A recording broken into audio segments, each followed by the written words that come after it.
amigas, estamos iniciando nossa atividade. Hoje é terça-feira, dia 12 de dezembro de 2023. Nesta terça-feira tivemos uma terça-feira bastante quente, né?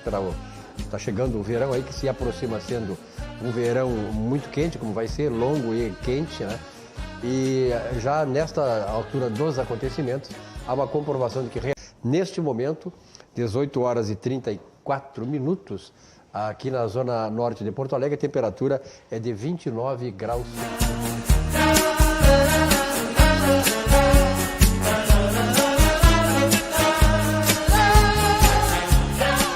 Coisa difícil, né? A gente está sabendo da CBF, né?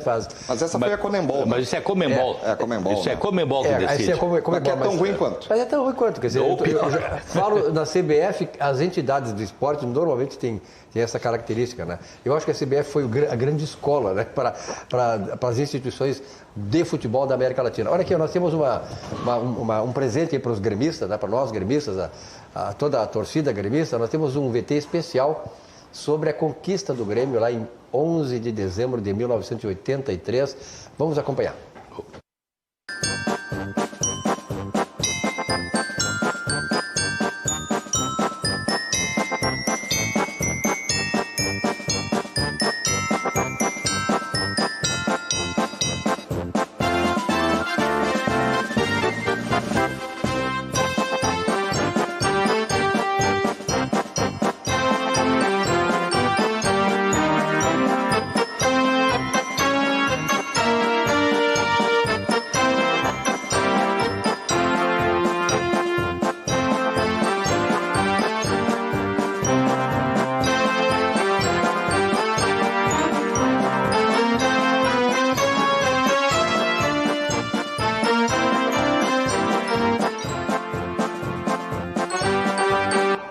Grande, Jaime Eduardo Machado na trilha sonora, que legal. Mas é muita emoção nós gremistas, né? Porque assim, o Internacional aqui, é bom dizer o seguinte, foi o primeiro clube brasileiro, gaúcho campeão brasileiro. O Grêmio foi o primeiro da América e do mundo.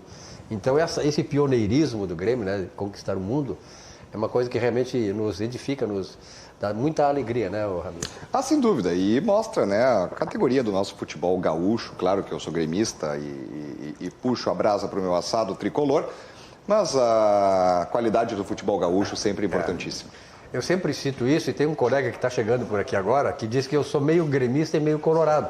Quando eu reconheço também no meu adversário. Se eu não reconhecesse nenhuma qualidade do meu adversário, então ganhar desse time que eu não reconheço de capacidade, né, não teria nenhum valor. Então eu valorizo o meu adversário aqui no Rio Grande do Sul, porque nós somos melhores que eles. Então ser melhor do que um time tão bom quanto o Internacional.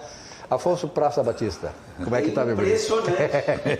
É impressionante. É impressionante. É alarmante, porque ele não esquece do Internacional, nem na data comemorativa do Grêmio. Esse homem, eu tenho certeza que em 2024 ele vai sair do armário. Em 2024, quando o Internacional der uma arribada, porque agora o Internacional engatou, reelegeu o Barcelos, agora a gente sentiu que firmou agora, já descobriram os erros, fica com o D sobre qualquer manifestação. O Internacional vai contratar agora só super jogadores e daí tu sai do armário, daí tu Agora eu vou te contar uma coisa, foi bom tu lembrar isso, porque a reeleição do presidente internacional, eu tenho muitos amigos, o Praça goza comigo esse troço, eu tenho muitos amigos colorados, porque eu convivi muito no Internacional, e os colorados estão vibrando. Eu nunca esqueço que tempos atrás, aí, em 2022, quando teve a eleição, ano passado, a eleição presidencial, eu estava lá na frente da minha casa e passou uma horda de colorados, mais de 200, gritando, sabe o quê? Lula lá. Então, a torcida que reelegeu o Barcelos, que é dessa ala, desse viés político, é essa torcida. Então, eles não interessam a eficiência, a vitória e tal. O lado ideológico deles estando lá tá bom. É a mesma coisa no Brasil, né? O Brasil está sendo destruído, sabe que quem está lá não vai construir absolutamente nada, só destruir o país.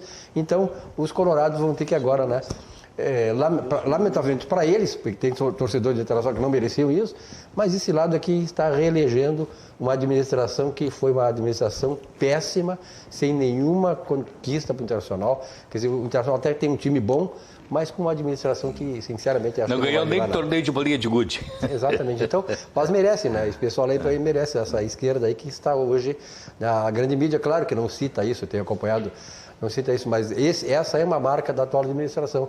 Quer dizer, o lado ideológico foi levado para dentro do clube, e isso aí só traz problemas para o Internacional. É que assim, Silvio, tem uma coisa que nós temos que não normalizar, mas apontar que não é no Internacional, tampouco no Grêmio.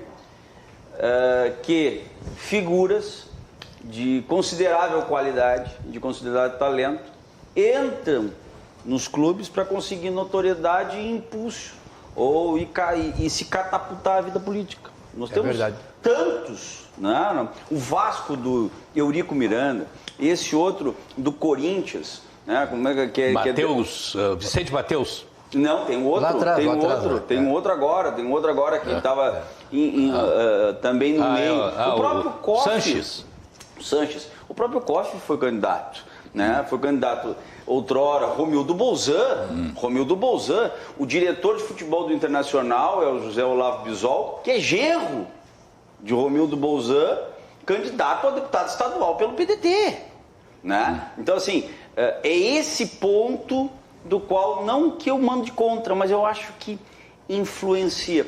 Será que são realmente pessoas que estão focadas no clube, nas vitórias do clube, nas bandeiras do clube, defender o ou clube, só é uma vitrine para se catapultar as eleições, as eleições políticas? Que, evidentemente, que assim como na TV, assim em outros lugares de evidência, não dão um serviço prático à comunidade, mas conseguem notoriedade da mídia. Então é complicado. Eu sinceramente não vejo com bons olhos, não acho bacana isso, mas não podemos dizer que é no Internacional. Não é, o Internacional tá agora, até porque a Chapa 2 demonstrava uma situação de apoio daqueles que tinham meritocracia, dos que ganharam títulos, daqueles que apoiaram títulos e com uma estrutura de vamos voltar.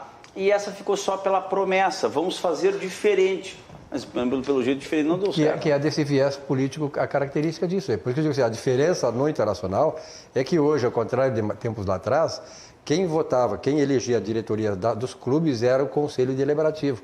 Agora é o pátio. Nós sabemos que essa ala política, ela trabalha o pátio. Ela usa o pátio, ela usa o torcedor, usa as pessoas comuns exatamente para defender os seus interesses. Quer alguma consideração, Ramiro? Não, de fato, a gente tem diversos políticos que usam também a política de time para poder ganhar notoriedade, ganhar corpo político e acabam se elegendo, inclusive, devido ao time. Até eu acho interessante que dentro aqui do Rio Grande do Sul, tanto, vamos tratar de Porto Alegre, Câmara de Vereadores de Porto Alegre, Assembleia Legislativa também, até mesmo o Congresso Nacional, estranhamente nós nunca tivemos um jogador, um ex-jogador, alguma figura emblemática do Inter eleita. Pelo menos eu não me recordo aqui. Nós já tivemos... Acho que o Valdomiro chegou... Larry Pinto de Faria, né? Larry Pinto de Faria chegou a ser vereador e eu acho que o Valdomiro foi... O Larry foi deputado, inclusive. E o Valdomiro acho que foi vereador. O Valdemiro também foi. Mas que ano foi isso? Isso era anos 70. Anos 70. Né? Tu não tinha nascido ainda. Mas recentemente a gente não tem visto. Nós temos visto aí deputado estadual, deputado federal. O João Severiano Lima foi presidente do Internacional, não foi? Foi. O João Severiano do Grêmio. Mas ele foi antes, não é? Ele já não era reconhecido. Sim, ele já era deputado. Já era político. Sim, o Jair Brasileiro foi da política para o esporte, de um modo geral. Agora, o fato é que se elegia muito... Felipe Pinheiro também foi da política para o futebol. Se elegia muito em tempos em que não tinha essa dicotomia tão marcada como tem hoje. Hoje nós temos aí uma diferença profunda entre esquerda e direita. Aqueles tempos não tinha. Por exemplo, foi Sérgio Vila Moreira no Grêmio, o Paulo Doni no Grêmio, o Larry no Internacional, tal. Mas tudo dentro de um contexto assim que não era levar uma política para dentro do clube, né? Então, aquilo ali era uma coisa que era a questão mais ideológica. Hoje é a questão mais ideológica. Hoje está mais ideologizada a coisa, né? Por exemplo, no Grêmio, Tarcísio se elegeu o vereador, o João Severiano, Derlei, então tem vários jogadores aqui que são...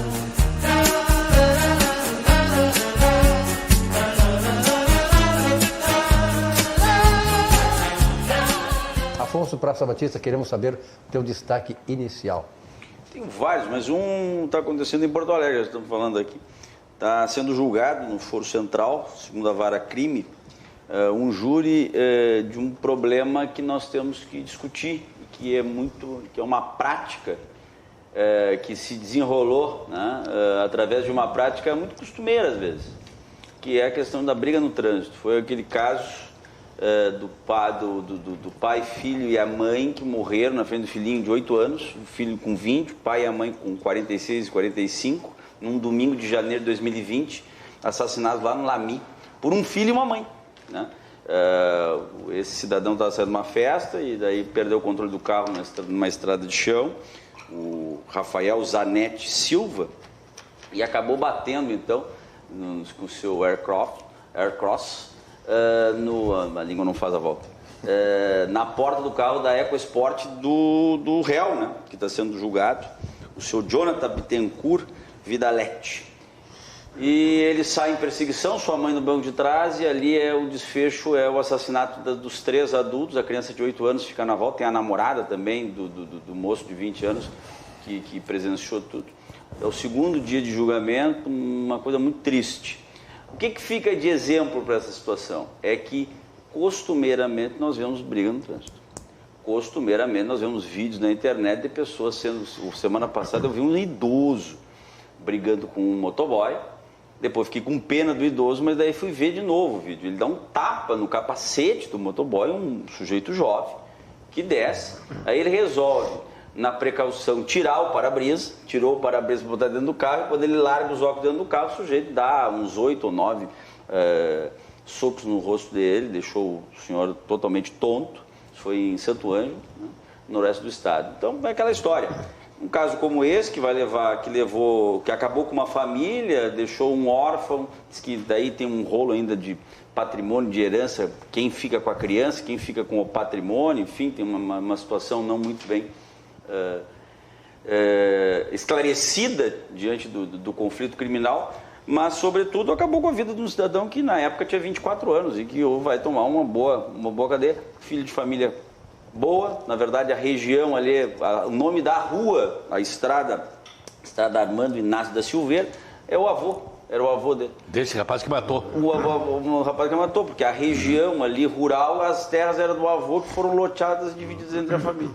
Então, assim, pessoas boas, pessoas que tinham comércio, honestas, etc. e tal, por causa de uma situação totalmente impensada, um ato covarde, porque ele estava de arma. Agora, como foram as circunstâncias, se efetivamente foi legítima defesa putativa, ele alega que pensou que eles estavam agredindo, que eles iam agredir a mãe, então, e não desferiu os tiros. Ele era praticante daquele tiro com tinta. Paintball. Exatamente. E então deu tiros para matar. Ele deu tiro na cabeça para matar. É uma tragédia tremenda que fica de exemplo para todos nós motoristas que, né, o trânsito é o lugar aonde nós mais devemos exercitar a urbanidade. Se alguém errou, desculpa. Mas é impressionante como no trânsito as discussões elas ficam acirradas. Qualquer incidentezinho de trânsito, as pessoas saem para fora do carro e se agridem verbalmente e tal, quando não parte para agressão, né?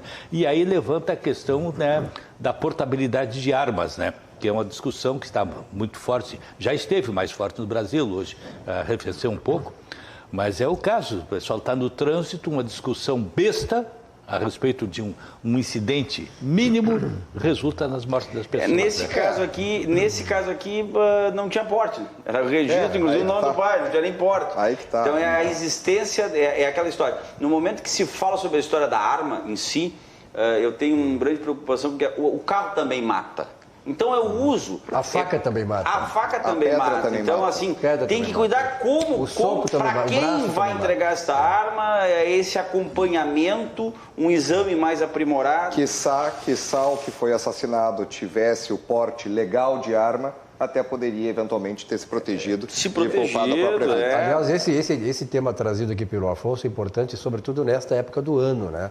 Eu tenho frequentado o trânsito aí, todos nós aqui, realmente o trânsito realmente é de preocupar, porque é engarrafamento, o pessoal não tem, todo mundo está com pressa, não tem paciência, não tem aquela, digamos, aquela empatia, né? Uma empatia compreensiva com as pessoas, porque muitas pessoas, né, o Jurandir, muito motorista, o Rosário e Afonso, muito motorista, muitas vezes faz uma barbeirada porque é barbeiro. Quer dizer, não teve a intenção de fazer. As pessoas, claro, tem aqueles...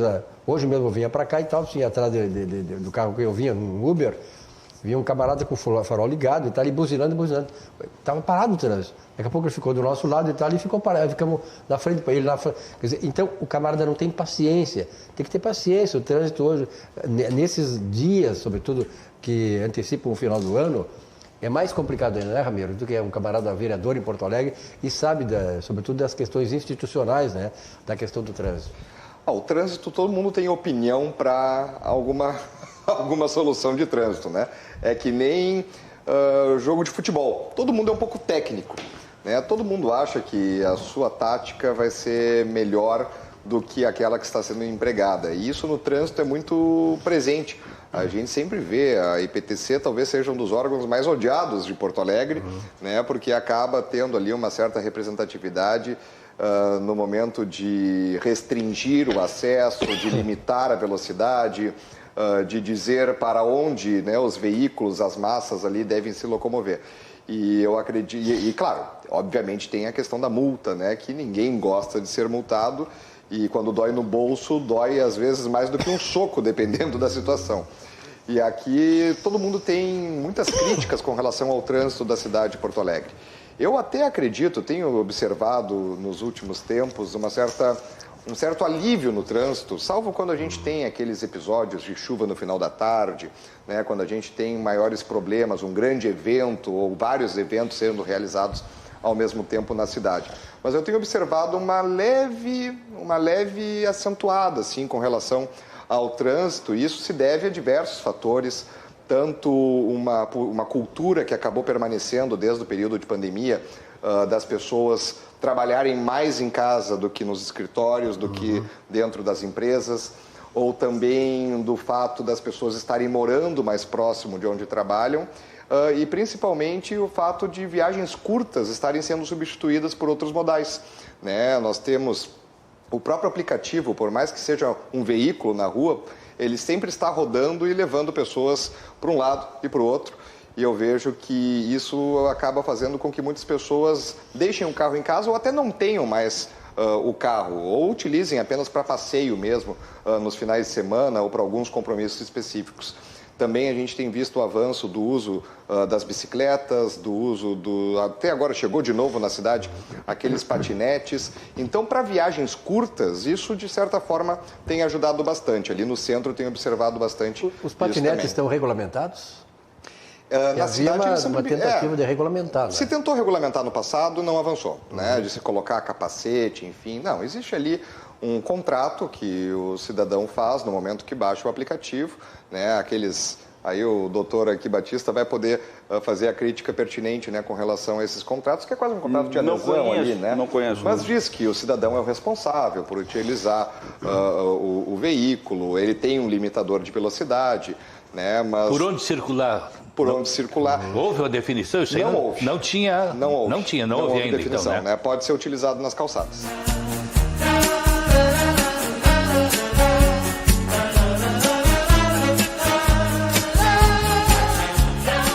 Uma das maiores reservas mundiais de petróleo está ali.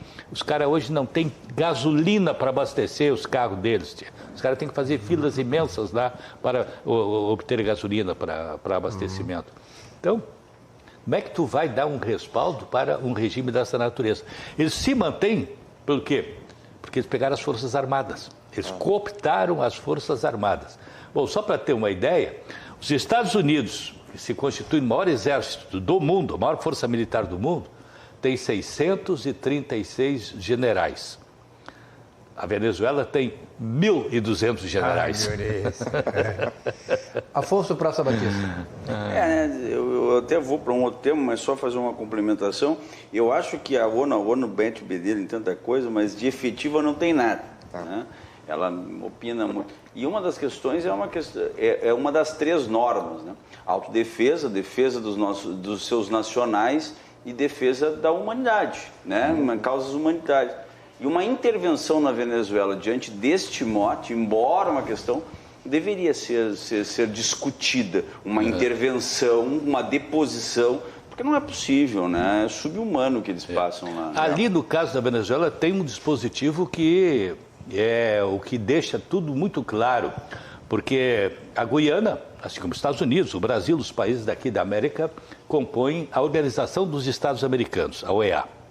E a OEA tem como um dos fatores condutores o TIAR, que é o Tratado Interamericano de Assistência Recíproca. Ou seja, se um país foi invadido pelo outro, foi agredido pelo outro, todos os demais saem em defesa daquele país. Então os Estados Unidos já deixaram muito claro isso.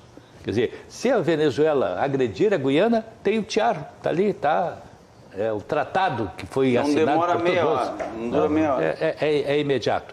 Então, neste caso, é muito mais efetivo do que a ONU, né? A ONU, por exemplo, hoje, tomou uma decisão por 153 votos contra 10, a favor de um cessar-fogo no conflito entre o Israel e o Hamas, né? E com a imediata libertação dos reféns. Decisão tomada pela grande maioria da Assembleia Geral da ONU. Vai ser colocado em prática? Aí é que está. Não. Né?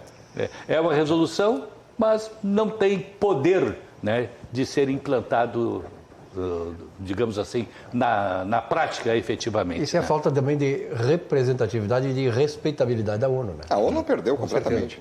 Nem sei se teve. Mas sabe que a minha mãe diz, eu não sou mãe do vizinho, né? Então, Venezuela e tal, não sou mãe. Vamos falar sobre produto interno.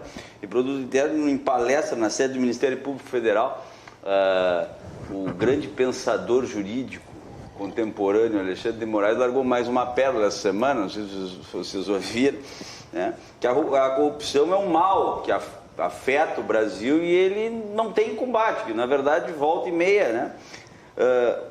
Essa chaga que ele sinalizou que é uma chaga, volta para o Brasil, volta e causa uma crise no Brasil. E que nos últimos tempos essa chaga teve uma reverberação que causou um efeito cataclísmico na política. E que esse efeito cataclísmico na política teve um evento danoso que foi o ressurgimento de uma extrema-direita raivosa, avessa ao poder.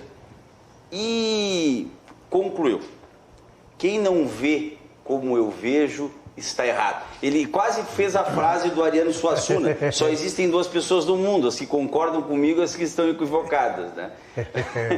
Que coisa, né? Olha o raciocínio, que poucas pessoas conseguiram interpretar o que ele quis dizer, mas assim, em palavras tranquilas, o PT instituiu a cleptocracia, ou seja, um Estado corrupto, pelos seus 13 anos de governo. E nesses 13 anos de governo, a população, sabedora daquilo, então se revoltou contra o efeito do sistema e resolveu eleger Jair Bolsonaro, que segundo a visão, e aqui não vai nenhum conceito nem a favor nem contra o Bolsonaro, mas o Bolsonaro, não sei de onde tiraram, que é extrema-direita, mas tudo bem, extrema-direita. E o judiciário viabilizou a volta daqueles que tinham ido para tirar a direita. Como é que esses que viabilizaram, que anularam processos, que julgaram juízes suspeitos, que estabeleceram questão de competência, muito embora a matéria já estava preclusa, etc. e tal, vulgarizaram as garantias e seguranças jurídicas do processo penal, deixaram em pé muitos doutrinadores, inclusive de esquerda, agora chegam e dizem o seguinte: olha, foi a corrupção que gerou a extrema-direita. A corrupção pariu a extrema-direita. Pariu a extrema-direita, que não gosta do poder, é avessa ao poder. E quem pensa diferente de mim está errado. Difícil, muito difícil. Muito Aliás, complicado, porque me parece um pouco esquizofrênico, entendeu? Parece completamente. Um pouco esquizofrênico. Numa coisa ele tem razão, que é a questão da corrupção, que não deixa esse país se desenvolver.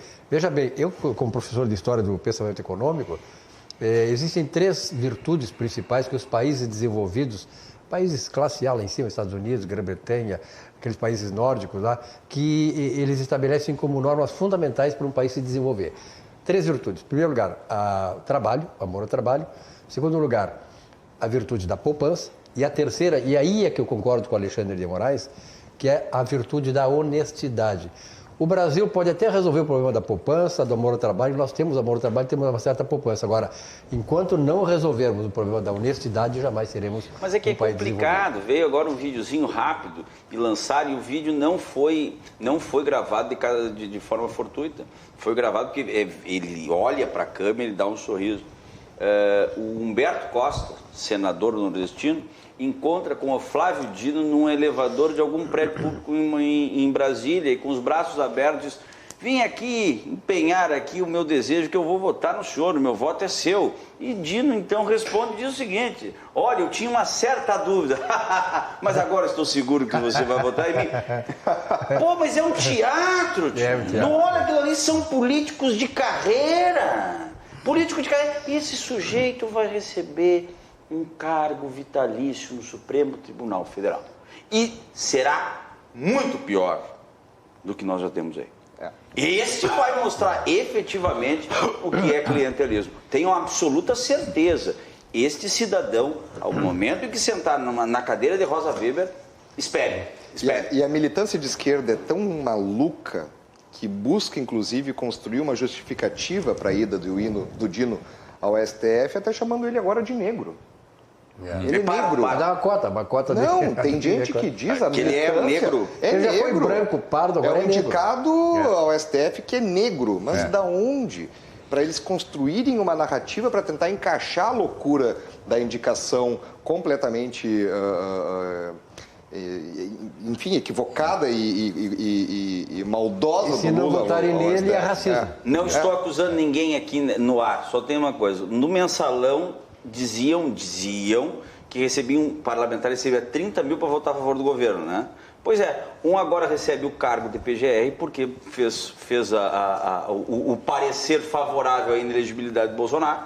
Não tem como negar isso. O cidadão foi, ele não tinha, ele botou ali inelegibilidade, e lá ele já era candidato, ou seja, recebeu uma recompensa por isso. Claro. E o Dino por obscurecer as provas das filmagens do 8 de janeiro. Perfeito. Que é o hashtag brasileiro, porque na verdade existiu situações ali que o governo foi no mínimo omisso. Não, esse país seguinte, quando a Lava Jato estava sendo desenvolvida, indo para a cadeia, os colarinhos brancos, um presidente da Petrobras, um presidente de uma Odebrecht, presidente da Câmara Federal, tantas figuras altamente representativas, todas envolvidas na corrupção, os corruptos devolvendo o dinheiro da propina. Tivemos aí mais de 5 bilhões de reais devolvidos. Um só, né, tal de Barusco, aquele, havia devolvido 100 milhões de dólares, imagina, né, 500 milhões de reais. Deu-nos as esperanças de que esse país finalmente está sendo moralizado. É verdade. Finalmente estamos moralizando o país. Nós vamos ter esperança. Mudar, é verdade. Vamos ter esperança no país. A Lava Jato foi uma grande esperança para o país, e a gente vê agora todo o processo de perseguição política. Todos que fizeram parte da Operação Lava Jato, a cassação de Deltan Dallagnol é algo completamente monstruoso, que demonstra ali que, de fato, eles cumprem a lei de acordo com a sua própria visão. Mas aqui vai uma crítica. Né? Aqui vai uma crítica muito pontual nessa situação. Acho que o cidadão... Aí vem a história do Rudolph Giuliani, na situação de Nova York contra a Cosa Nostra, vai contra o... Sim, o Mãos Limpas. Não, contra o Al Capone lá, que era o Elliot Ness. Todos vão para a política, sabe? Todos vão... Fica na carreira jurídica, paga bem, tem poder. Por que tem que ir para a carreira jurídica? Porque daí aquela vontade, aquela ânsia, inclusive de ser um juiz mais modesto e mais discreto, Porque vocês vão me desculpar. O que está acontecendo no Supremo Tribunal Federal agora, aconteceu também na Lava Jato. Um superpoder de um juiz, a pretensão de alguma coisa.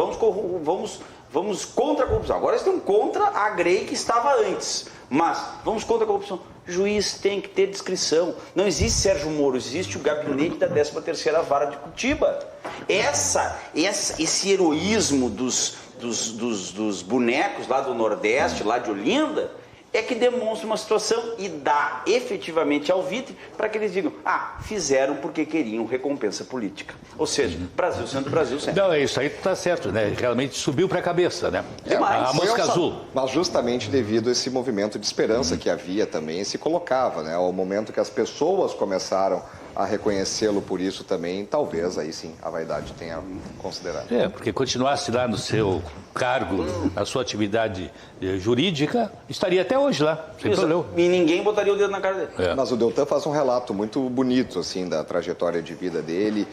Estive com ele sábado pela manhã, agora num café da manhã, lá na Associação Comercial de Porto Alegre, e ele faz esse relato do que levou e motivou ele, inclusive, a ir para a política, né? Quando ele começou a ver cada um dos processados, cada um daqueles que estavam condenados saindo, né? E parecia que ele seguiria dando murro em ponta de faca, né? Veio esse desejo, esse despertar para se envolver de uma forma mais ativa e poder, aí sim, se expor, aí sim colocar a sua opinião de uma forma para a sociedade clara, né? De que ele está fazendo aquilo ali também para ser um representante e não apenas uma pessoa que conduz algum processo. O sistema corrupto dificilmente vai soltar, né? Dificilmente vai querer ser contestado, ser, digamos assim, no caso, perseguido e ser destruído. Ele destrói antes porque realmente é a forma de conviver.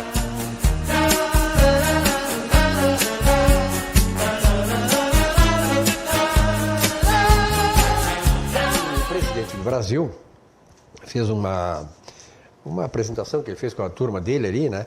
E disse que estava um pouco contrariado porque quem vota no PT são as pessoas que ganham até 2 salários.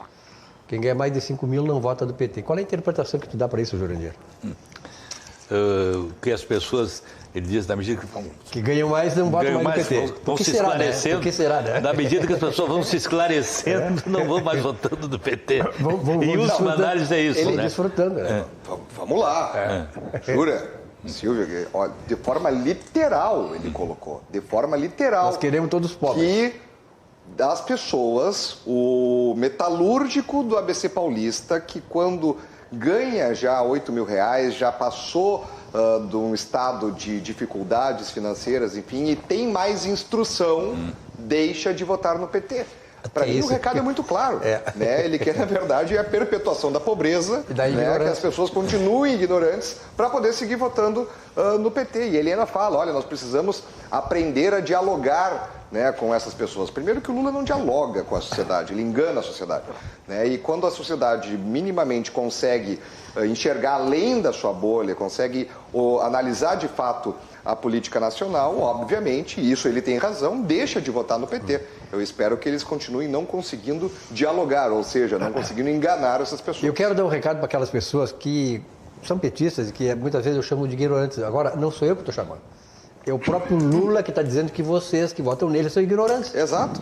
O Lula está dizendo isso. Então, quem vota no PT é ignorante. É o Lula que está dizendo, não somos nós. Senhor, sabe o que é dramático nessa história? Porque examinando o vídeo, se vê que o vídeo foi feito em campanha eleitoral do ano passado. Esse vídeo, inclusive, foi bastante veiculado pelo Flávio Bolsonaro e foi em plena campanha eleitoral do ano passado. Ele falou aquilo no palanque. E o que é mais engraçado de tudo é o seguinte, é a cara, é o temor das pessoas que estão no palco nas costas dele, que está aumentando cada vez mais a insegurança do interlocutor. O interlocutor, a claque, aquele que fica atrás do Lula faz uma cara assim, o que vem? O que vem? A cara do Geraldo Alckmin ouvindo ele, assim, um tanto prostrado, dizendo, meu Deus do céu, o que ele está dizendo falando? Não nos serve. Porque, na verdade, ele certifica, é claro que com uma liberdade poética, uma frase do Roberto Campos, que diz que todo jovem de 20 anos que não é comunista não tem coração. E todo maior de 40 anos que continua sendo comunista não tem cérebro. Então, a visão do pensamento deles é exatamente isso. Que no momento em que tu alcanças uma certa prosperidade, e ele deixa bem claro, em frase literal, inclusive eu trouxe na minha pauta, em frase literal ele diz o seguinte, que quando o cidadão consegue conquistar determinadas vantagens na vida, deixa de votar no PT. É óbvio, acorda. Ninguém gosta de pobreza, acorda, né? De miséria. Acorda. Por quê? Porque é massa de manobra. E essa é a grande questão. Por isso que não é interessante fazer política pública de desenvolvimento, por isso não é interessante fazer política pública de euforia. Na verdade, há uma massa praticamente escrava de um sistema político assistencial que tem que endeusar o seu líder, que tem que dizer, o problema é que a vida ela é finita e daqui a pouco. Mas eu concordo com o Lula e vou concordar pela segunda situação, que é o seguinte, ele também falou que o Brasil é o país do mundo, ainda bem que é do país do mundo, eu gostei do país do mundo na frase, porque seria país da onde, né? É o único país do mundo que forma um número exagerado de advogados. Dessa maneira, advogados, né? Que nem a China e nem a Índia juntas formam a quantidade de advogados. E eu concordo com o Lula. Concordo. São 1.802 faculdades de direito no Brasil. O mundo inteiro junto não tem esse número. Mas parabéns à pátria educadora, Lula. Agora, não adianta querer matemático, engenheiro, arquiteto. Este é o resultado da disseminação desenfreada de faculdades ou botequinhos que tem só quadro negro e giz, que pega um corpo docente fraco para largar um balão de sonhos para um monte de bacharéis na rua, que é o país dos bacharéis, e bacharéis escravizados, porque tem muito advogado que tá assando churrasquinho. E simplesmente o que é isso? Isso é uma política pública desrespeitosa e irresponsável porque não sabe o efeito do mercado de trabalho. E agora o presidente da República, que foi quem implementou, que disse que o filho do pedreiro ia ter um canudo, ia ser doutor, agora diz que tem muito advogado no mercado, que é o país que tem mais, não diria só, é o país que mais se judicializa. Por quê? Porque se tu não judicializar, tu não ganha dinheiro. Se não ganha dinheiro, não dá o sustento do filho. É muito triste o que vive hoje o sistema jurídico brasileiro. Por quê? Por causa de um irresponsável programa também de uma reserva de mercado assistencial. Para quê? Para que as pessoas fiquem devendo. Vamos votar no Lula porque ele me deu o meu diploma. Agora, o ensino base, o ensino primário, aquele que realmente vai estruturar as gerações, esse ninguém se preocupa. As professoras ganham meia dúzia de pila com um café com bolacha, estão sempre reclamando. Por quê? Porque o que importa sempre é o resultado e não o plantio.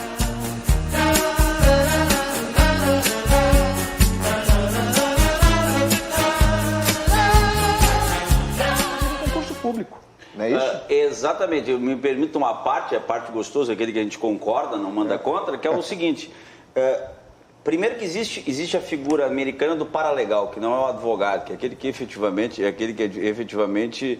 não precisa ser bacharel. O rabo é o antigo, que não tinha curso nenhum. Esse paralegal, ele não é advogado, ele pode só auxiliar como um assessor ou algo que vale. Uma das coisas que mais me preocupam no Brasil em si é justamente como é feito o processo seletivo. As pessoas, elas entram, eu conheço inúmeros que entram na faculdade e vão mudando de curso. Por quê? Porque não são vocacionados, porque não sabem o que querem fazer. Só querem o canudo. Só precisam do canudo, fora aqueles que ficam realmente nas faculdades somente como massa política também da força. Eu só não achei muito apropriado ele se referir aos advogados aqui na China. China e Índia. China e Índia juntas. Ele diz que é um advogado na China. É exatamente isso. O que o advogado vai fazer na China? Lá quem manda é o ditador, né? Mas deve ter advogado. Alguma coisa deve ter. Olha, notícia. Desempregado. Notícia fresquinha da Argentina. Opa! O governo Javier Milei anunciou um duro pacote de medidas econômicas para conter a crise e a inflação. O presidente decidiu desvalorizar fortemente o peso, suspender todas as obras públicas, cortar subsídios de energia e transporte e reduzir repasses às províncias. Para amortecer os cortes, vai aumentar o valor de programas sociais. O dólar oficial, que vale cerca de 400 pesos no país, passará a 800 pesos. Está próximo do paralelo, né? Que o paralelo está 1.000 pesos, né? Vai ficar meio próximo ali. Agora, ao contrário do que aconteceu aqui no Brasil, né? Ele vai reduzir para 9 ministérios, só, não sei, tem quase 30. É de 18 para 9. 18 para 9. Aqui aconteceu o seguinte, né? Foram 9 afuera. Exatamente. Então, o que acontece? Ele vai reduzir o tamanho do Estado, vai reduzir o gasto, enquanto aqui se aumenta o gasto e se aumenta a tributação sobre a sociedade. Eu sei que tu tem os reclames aí, mas eu só vou fazer uma provocação, talvez para depois. Eu assisti ao vivo o discurso dele. Inclusive muito civilizado, muito bonita a posse. Democracia, Cristina Kirchner entregando. Bem diferente brincando. dele candidato, né? Não. Aquilo era um personagem. Claro, ele fazia personagem. Só que tem um detalhe. O discurso dele é um discurso de mudança geracional, de mudança de era. Se ele não tiver força de fazer isso rápido, não tiver uma sensação, é uma aposta minha, pessoal. Se ele não fizer uma mudança de sensação, a população vira as costas para ele em 6 meses. Como aconteceu até com o próprio Macri. Exatamente. Mas não vai ser fácil. Não vai ser fácil porque a situação da Argentina é tão caótica que para tu mudar ali, tu precisa 1 ano e meio, 2 anos antes disso, tu não obtém resultados. E outra coisa, ele tem o mesmo problema que o Macri teve, falta de maioria no Congresso, né? Mas tu não sentiste que o discurso dele foi um discurso mudança de era, daqui para frente, nós vamos acabar com tudo, etc. Tá, o discurso é uma coisa, a prática é outra, mas né? A população está ouvindo. Tá, mas as medidas amargas que ele vai ter que fazer, que não são poucas, vai despertar aquelas manifestações dos sindicalistas que são muito fortes na Argentina. Tem que quebrar a espinha dorsal do sindicalismo argentino, do peronismo.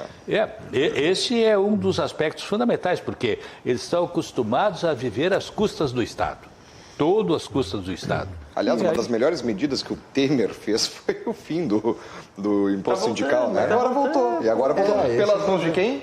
Adivinha? Do STF.